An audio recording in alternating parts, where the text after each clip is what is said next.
നമ്മളിന്ന് റിക്കവറിക്ക് വേണ്ടി ഐസ് ബാത്ത് ചെയ്യാൻ പോവാ.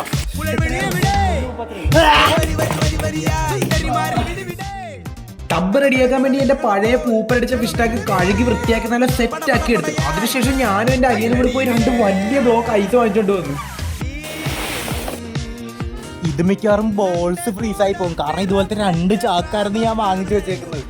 ആദ്യത്തെ ബ്ലോക്ക് ഞാൻ പൊടിച്ചായിരുന്നു വാങ്ങിച്ചത്, പക്ഷെ രണ്ടാമത്താണ് ബ്ലോക്ക് ആയിട്ടായിരുന്നു വാങ്ങിച്ചത്. പിന്നെ അത് അടിച്ചു പൊട്ടിക്കുന്നതായിരുന്നു ഏറ്റവും വലിയ ടാസ്ക്. അപ്പോഴാണ് എവിടെന്നോ രാഹുലും കൂടി പ്രത്യക്ഷനായത്. അടിപ്പുറത്താകുമ്പോ പിന്നെ ഞങ്ങൾ എല്ലാരും കൂടി അതങ്ങ് അടിച്ച് പൊട്ടിച്ച് പരിപാടി തുടങ്ങി.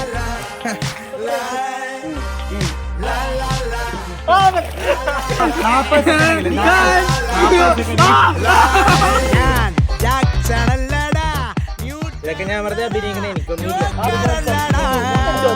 ഒന്നും